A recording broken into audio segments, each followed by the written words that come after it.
Moonbeam launching in 5, 4, 3, 2, 1.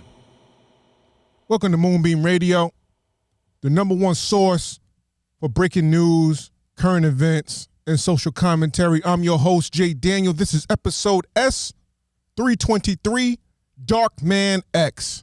Thank you for your time and attention. Your ear gates, eye gates, and heart gate, you are appreciated. Now, if you're new to the show, welcome. Now, if you're a longtime supporter, welcome back. Now, this week, we'll discuss DMX, the Derek Chauvin case, NYPD 90, Army Lieutenant Matt Gaetz, Agent Inspector, and the homeless plan. So tonight is a little different. And I feel it's fitting, right?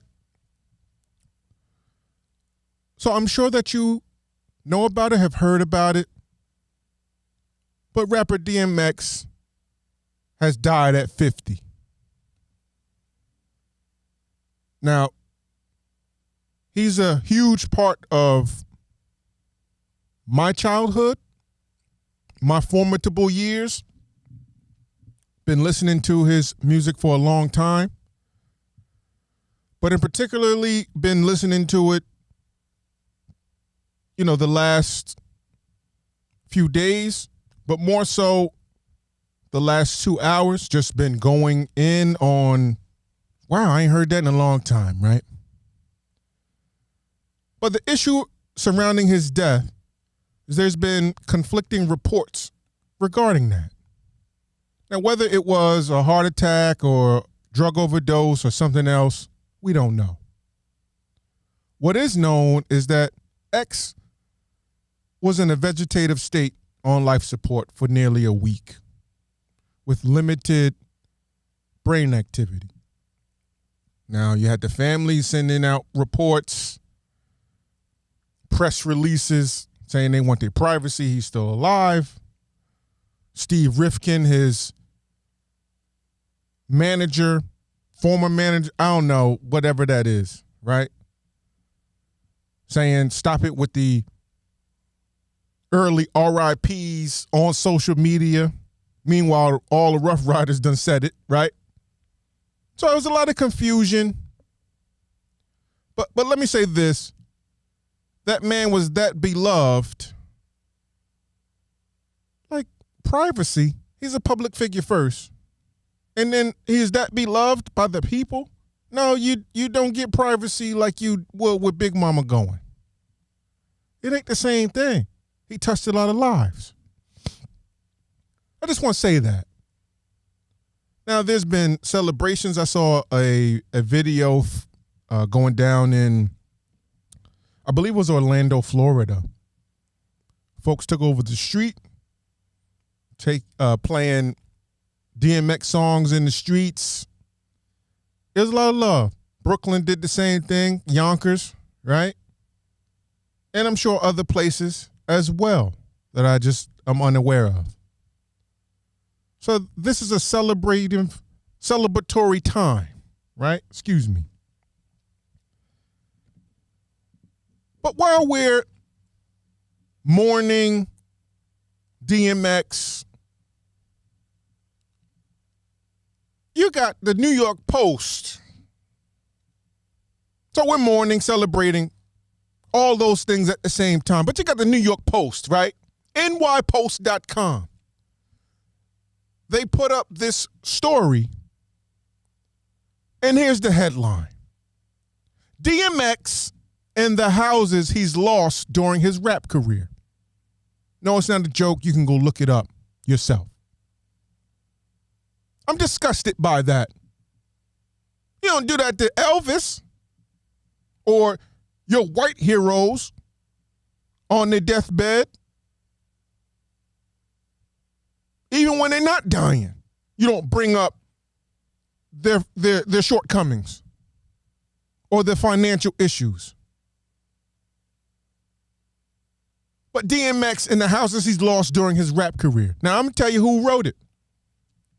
Sarah Paintner. Payntner. Paintner. This is on April 6th at 8:03 p.m. You can look it up yourself. NY Post.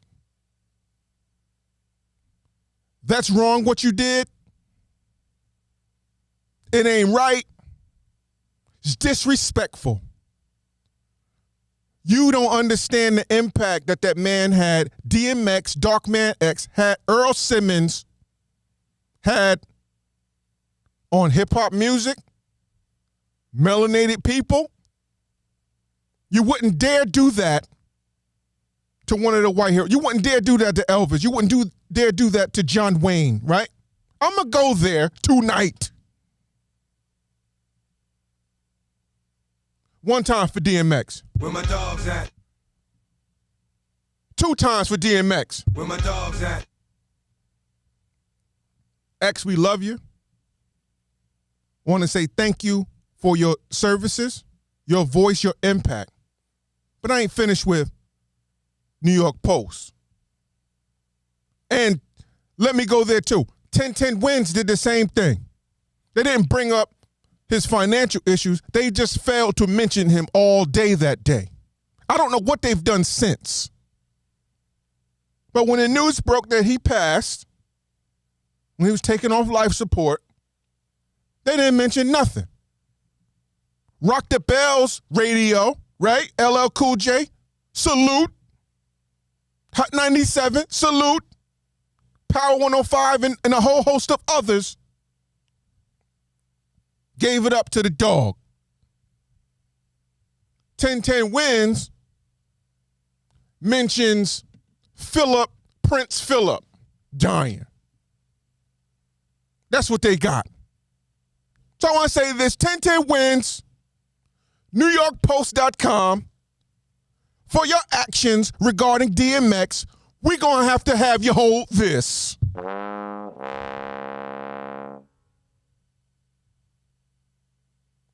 One more time. Where my dogs at? DMX, thank you. Light and love to everyone that is dealing with this loss, celebrating the life of Earl Simmons, a.k.a. DMX. Most of all to his family. He had a bunch of kids. He was a family man, even with all his struggles. And it also was his ex-wife's birthday when he passed. I thought that was eerie. But nonetheless, light and love to all those that are affected by this loss. It's a big one for the hip-hop community. X, you'll be missed. Again, thank you for your dedication and just passion and willingness to bear all in your craft. Salute. Where my dogs at? Now, the Derek Chauvin case. That's continuing this week. Now, up to date, there have been 35 witnesses been called. Did you know that? Now, among them was medical examiner Andrew Baker. Now, in his testimony, he states that George Floyd's heart and lungs stopped because of police involvement. He says this: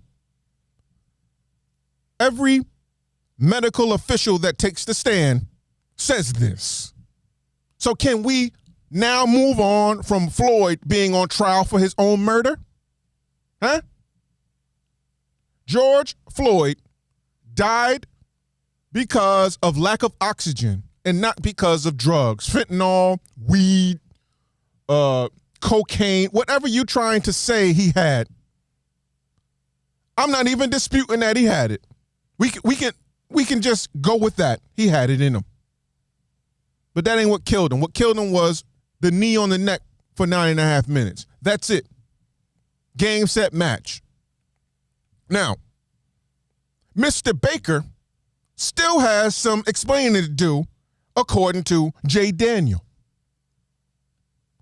He did the initial autopsy. Asphyxia or lack of oxygen wasn't listed as the cause of death. Why? Why not? Why say it on the stand, but not in the initial report? Riddle me that. Two questions remain, though. What's next for the defense? Now that it's been established that the knee on the neck, which we already knew, was the cause of death. Not drugs, not him hopping the fence when he was 6 years old, not him cutting school as a freshman. None of that caused the death. Not even the alleged counterfeit bill was the cause of death. So now what do you have? Defense. There's another question. More serious than what's next for the defense. Will Derek Chauvin take the stand? And then what happens? Let's say he does take the stand.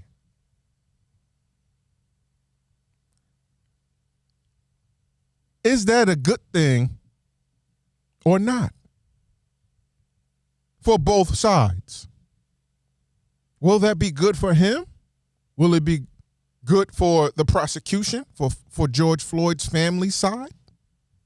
The side of justice? Do you think that that's a move that they'll do, the defense? I don't know. What I do know is this man murdered George Floyd on a Minneapolis street in broad daylight. And for me, I don't believe that he will be convicted. I know that's a tough pill to swallow for most to hear. But part of that comes from his family taking that $27 million. They deserved that money. They deserve more, right? It's the timing for me. Because in America,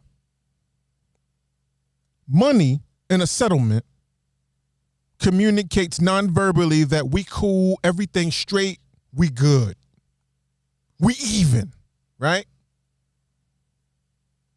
And so I'm a little like, I don't know that this guy is going to go down for this. It's America, and this is still a former white police officer. He's still a Blue Lives guy. Now, I know, other law enforcement officers and officials have taken the stand and gone against him. But a lot of them still will tell you that they bleed blue first. So I don't know. I really don't see him going down for this, going to jail, as they say, to bring him to justice, which in military terms means they killed him, right? I'm not confident in that, though. I'm hopeful, but not confident. But what do you think? Do you think this is enough to put Derek Chauvin away for a decade? Maybe two? There's no wrong answer here. We talking. But I'm not sure of it. Not confident in that. Source here is NBCnews.com. There's a New York district attorney named Eric Gonzalez. He wants to dismiss 90 convictions tied to a former New York City police detective. This detective is accused of framing numerous suspects. What's the number? What? Glad you asked. There are 27 felony convictions and 63 misdemeanor convictions that were based on the work conducted by this former undercover NYPD detective. His name is Joseph Franco. Joseph Franco. Now, Franco was indicted in April of 2019 on official misconduct and 16 counts of first-degree perjury. Come on, DMX. Where my dogs at? 16 counts of first-degree perjury. 3 months later, he was indicted on 10 additional counts of perjury. Now, if you don't know, perjury is lying under oath in court. Joseph Franco has 4 incidents where he framed people, individuals, black men, for making drug transactions. Now, when we say framed, there's video footage of it, right? He says that he witnessed them conduct a drug transaction, a hand-to-hand as it is known. When they reviewed the video, so he writes that on the report. Let me slow down. He writes that on the report. His official job report for criminal activity. He writes he witnessed a drug transaction happen with these individuals. When they review the surveillance tape of this, there's no hand-to-hand, there's no drugs on the premises, there's nothing. Framed. Dirty cop. Say that. You know that movie, Nicolas Cage, salute to him. Bad Lieutenant, down in New Orleans. If you haven't seen it, don't know what I'm talking about, Google it, Netflix it, HBO Max it, whatever you got to do, you should watch that movie. That's a good movie. Not quite a film, but it's a good movie. It's a good watch. Bad Lieutenant here, except this is a detective. So Franco was fired by the NYPD in May and is currently awaiting trial on both these indictments. NYPD, New York City as a whole, keeps taking these L's. But come on, law enforcement, this guy is dirty. And unfortunately, he's not the only one. He gonna go down and hopefully he tells on others, not framing them though, tells on other dirty cops and get them up out of here. He ain't the only one. It's no such thing as a lone wolf when it comes to law enforcement. But 90 convictions. Think about how many lives, families were broken up falsely because this guy is lying under oath in court on official police documents, reports, and then gets on the stand and lies about it. Horrible. Firing him, even him going to jail ain't enough. But that's all we have. Because I'm not for the death penalty for this. I'm not for none of that. But it's wrong. Because here's the gravity of it. Those men and possibly women, I'm not sure, but those individuals that were lied upon because of Mr. Franco, former detective, had to go to jail. Maybe they fought to get out. They had to serve the whole time. They in jail, in prison, falsely. Then they get out. Whenever they get out, however they get out, then they have this on their record. Permanent record for the rest of their lives. Now they have to fight to get it expunged because it's been exposed that this guy falsified records. and committed perjury.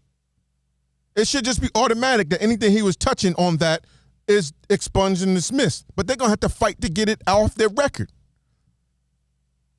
NYPD and this false detective Franco, on behalf of all of those 90 convictions, the men and women, the families, the lives that you have broken up falsely, committing perjury, we gonna need you to hold this.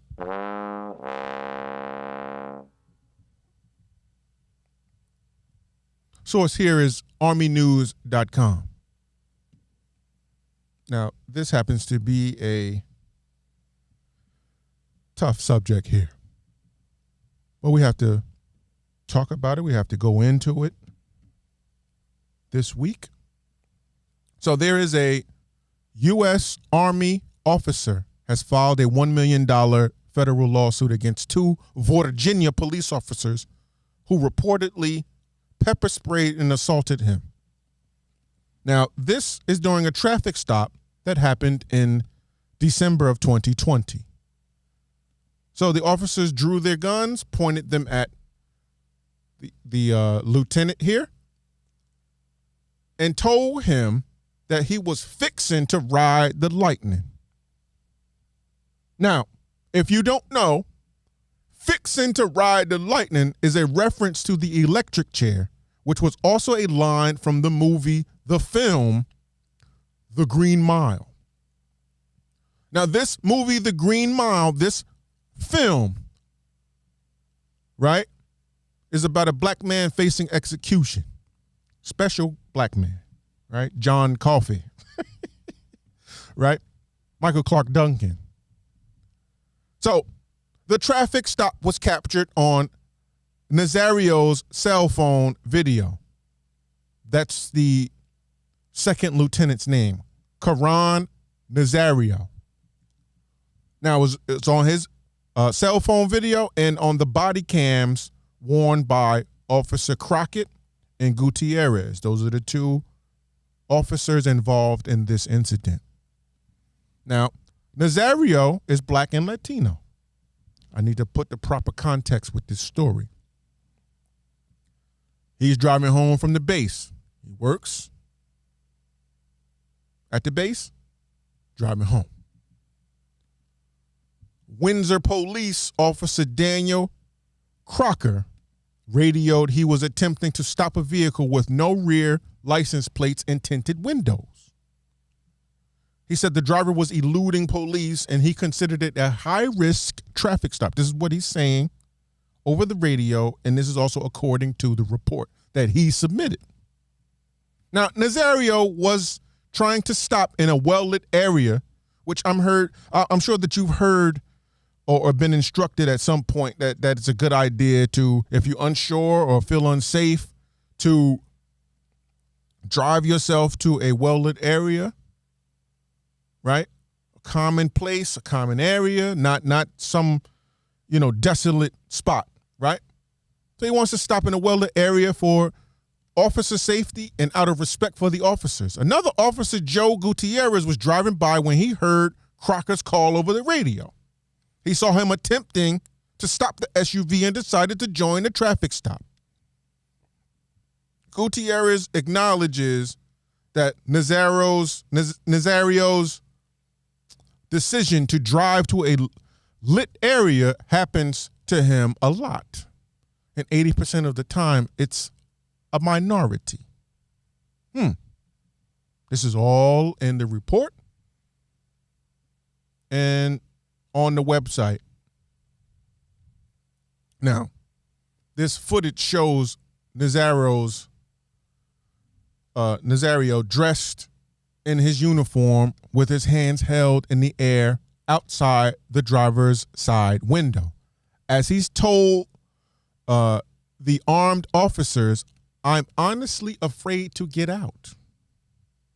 Anybody relate to that? Then the officer says, "Yeah, you should be." He is pepper sprayed several times. Again, there's video footage of this. You can watch it yourself.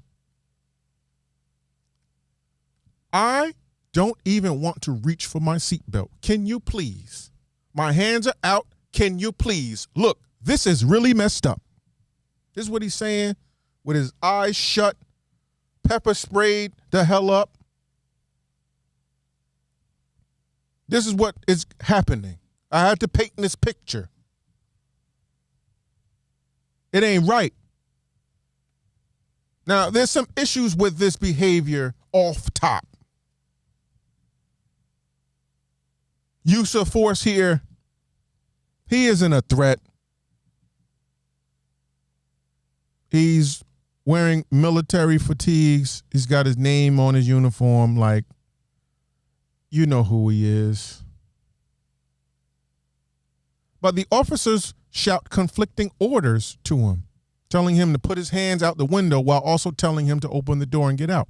Well, how are you supposed to do that? See, when people get bent out of shape and get emotional, like I'm right now with law enforcement, this is why. You want to do something to him. You want to harm this man just because he has melanated skin.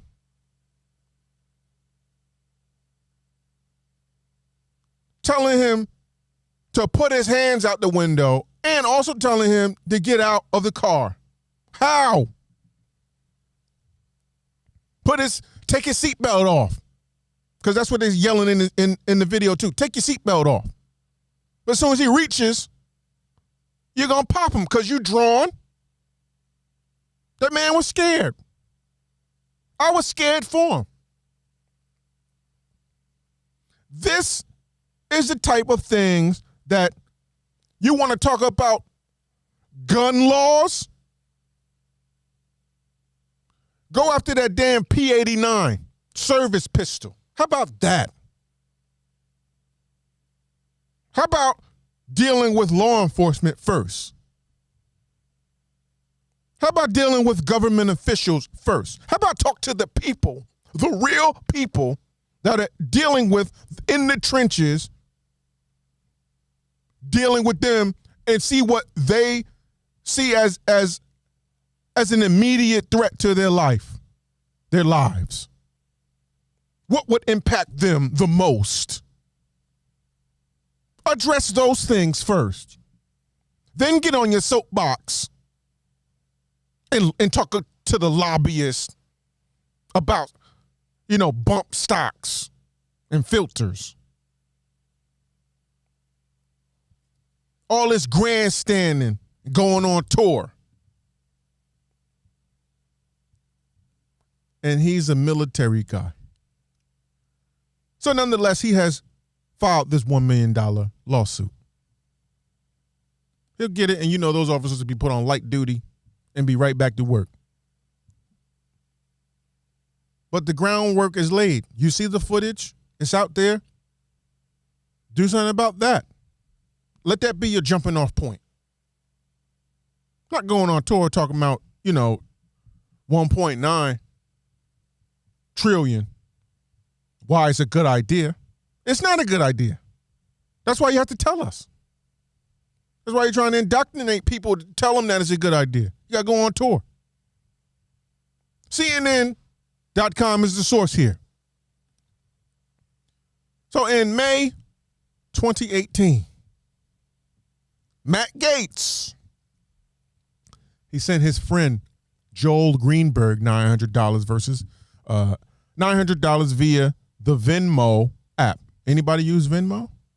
It's very popular. You use either Venmo or Cash App, right? And by the way, my Cash App, $junemoonmeadia, it works. If you want to send, you want to donate, support the program, the broadcast, it's there. Thank you in advance. So this guy Greenberg used Venmo to send 3 young women sums of money, all totaling to the total of $900. So in the memo field, for the first of Gaetz' transactions to Greenberg was titled Test. So in the second, Gaetz wrote a nickname for one of the women. Now, I can't say the nickname because she just turned 18, so we ain't going to do that. We ain't play that game.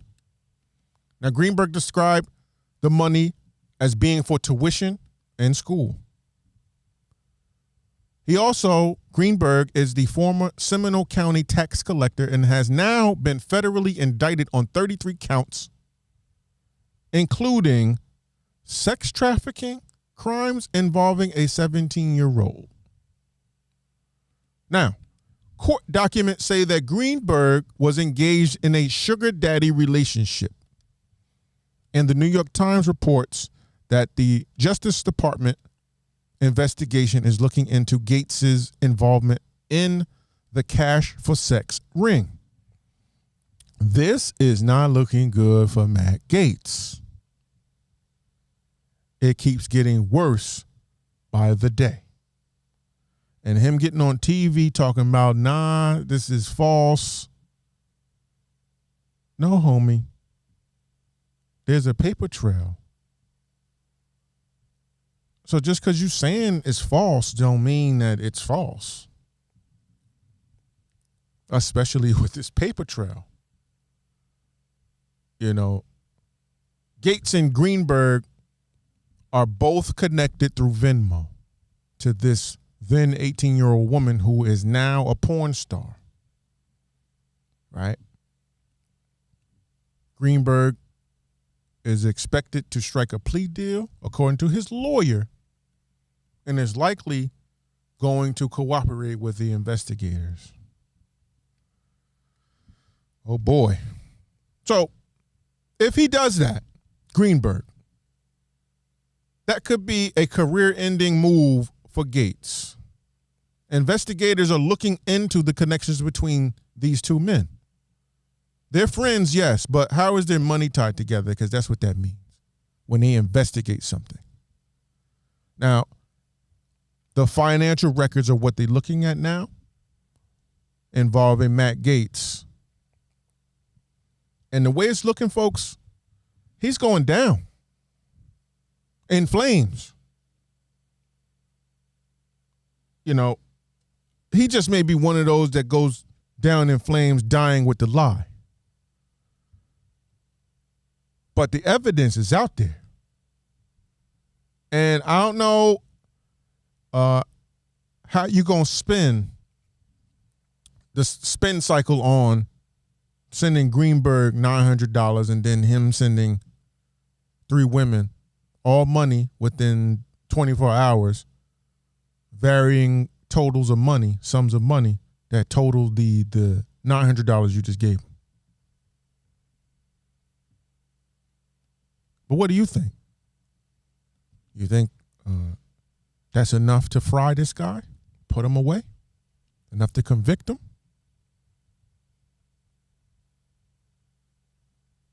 But again, like I have stated before, he knows better than this.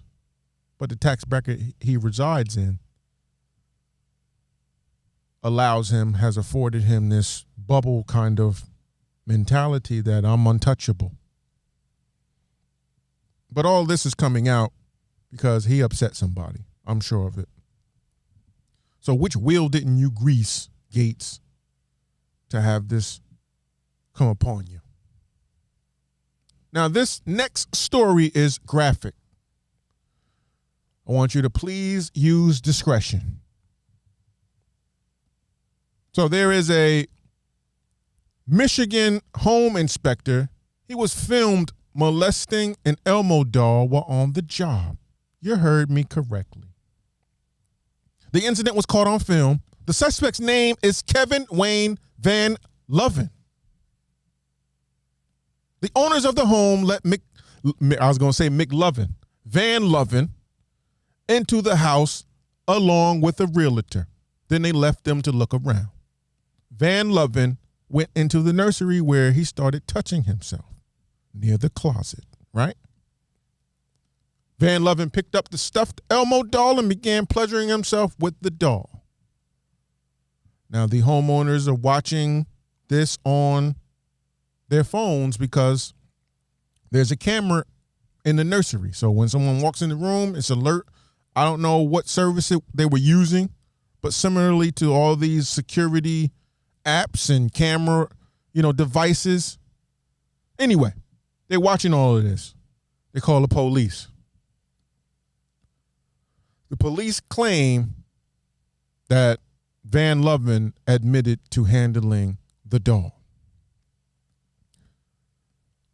but only because it was blocking an electrical socket, the outlet that he needed to inspect. I need to look at this, so I got to pick up the doll and move it, After being told that the puppet show that he had on was recorded, he then confesses fully.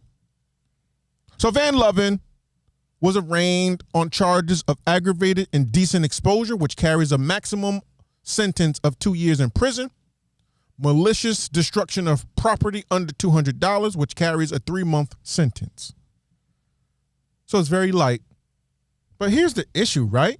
Not that, nasty, right? Can't wait to get home or in private to do any of that. That's wild. It's wild. But if they weren't recording on the nanny cam, he would just put the doll back, man. Like, that's nasty. That's what come on, man. What world do we live in? Now, a court order reportedly prohibits Van Lovin from being alone in a residential property other than his own.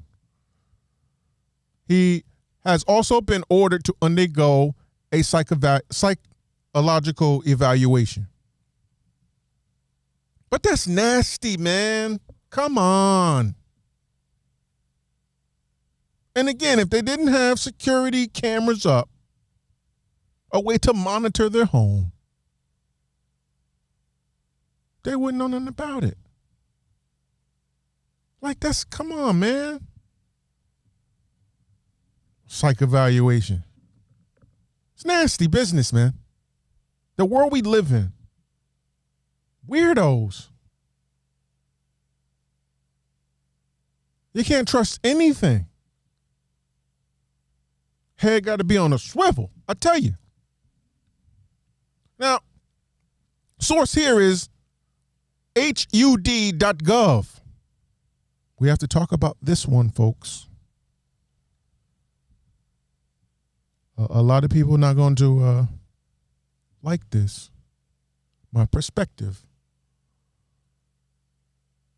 But I am who I am. I have to give it to you the way I see it, the way I feel it. And I don't pull any punches.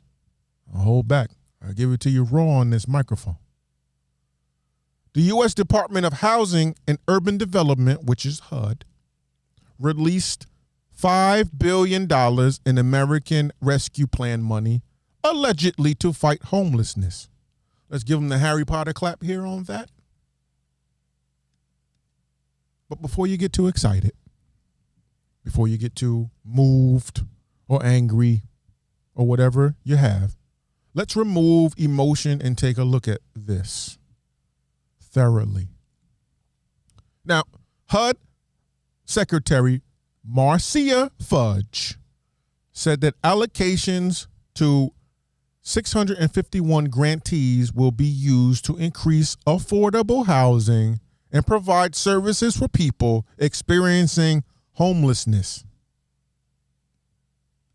She said more than 580,000 people experienced homelessness before the coronavirus, and the pandemic has only made the crisis worse. Great observation, Miss Fudge. The funds released and the upcoming emergency rental vouchers will give communities resources to provide homes for people who endured the pandemic without them. Now, according to Ms. Fudge, between the American Rescue Plan and a separate coronavirus relief bill, there's enough money to provide as many as 30,000 new homes, new housing units. Now, she said the jobs package that President 46 Joe Biden introduced would create more than 2 million new low-income and affordable housing units over the next 8 years.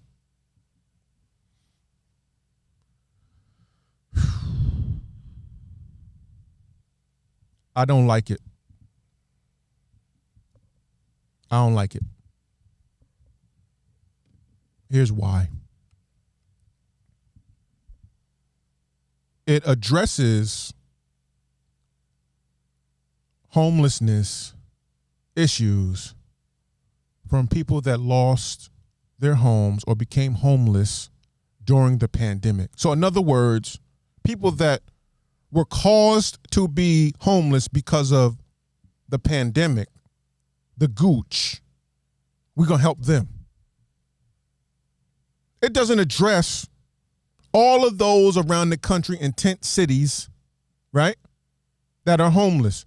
So the people that were homeless before Corona, before the gooch, nothing for them.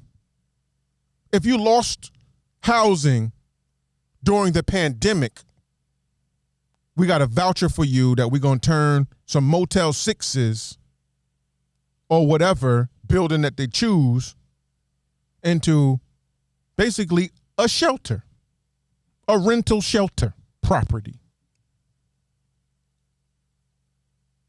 This is also feels like some get back at Trump. He messed you up because of the virus, and if the virus was handled properly when it first happened, you wouldn't be homeless. So really blame him. But here we are, the white knight on the horse. Gonna save you. However, you had, during the pandemic, all these outlets, gurus, experts saying that you can't be put out of your home, can't be evicted. The moratorium, you heard that term, for a year. Well, how you get put out during a moratorium? Because of the pandemic. So how are you homeless because of Trump and the virus, his handling of it, and then you get put out of your home, but they say you can't be evicted?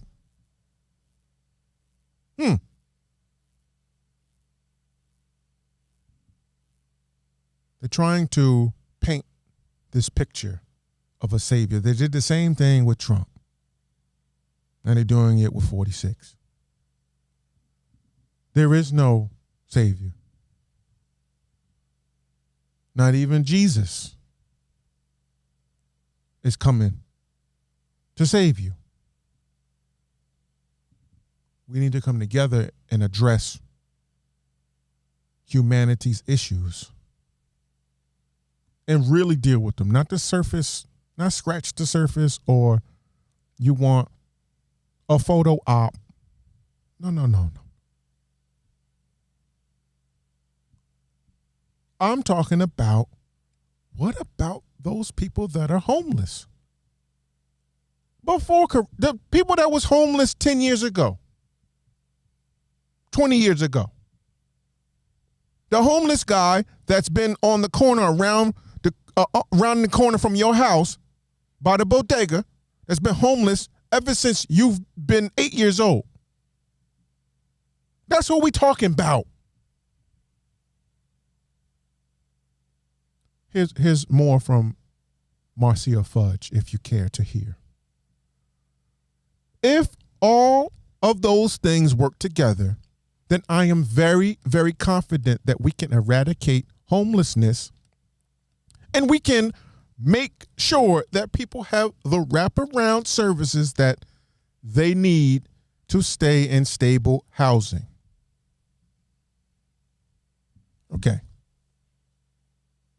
But when you talk about low income, stable housing, some people that are homeless do maintain a job, but a vast majority of them cannot or do not. So to offer them affordable housing, low-income housing, how are they going to maintain that if you don't couple that with employment assistance?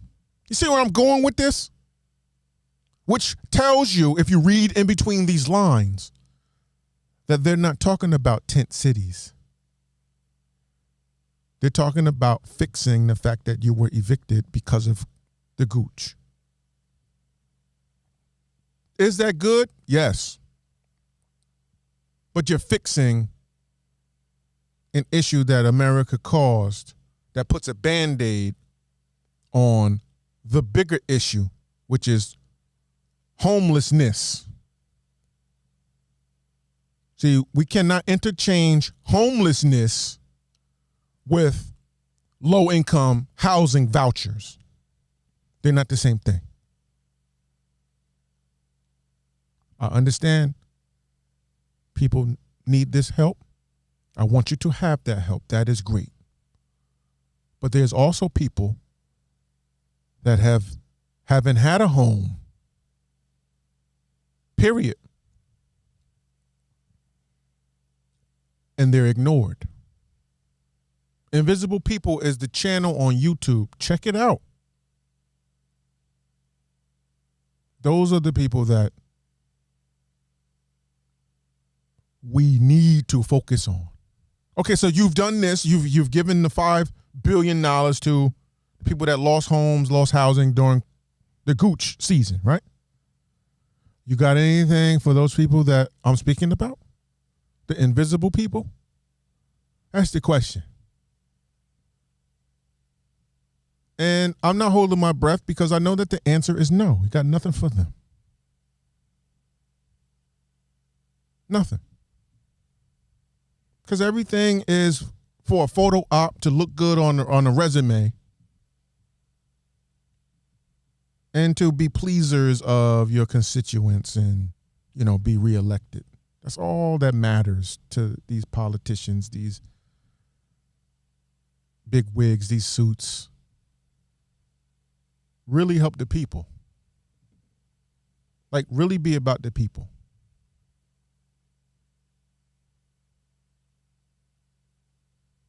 But that's what we got. So we'll see how it goes.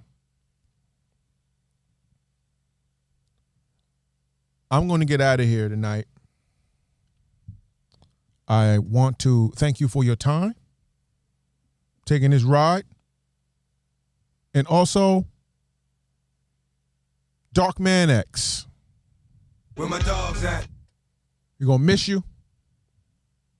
Thank you for your dedication to hip-hop music, poetry, using your pain as your muse, and so many lives that you have touched. Where my dogs at? Thank you. Light and love to everybody that is dealing with the loss and life of DMX, but especially to his family. Light and love to you. And thank you for your sacrifice of allowing us to share in DMX's life. I'm Jay Daniel. This has been Moonbeam Radio. I'll see you next week. Take care.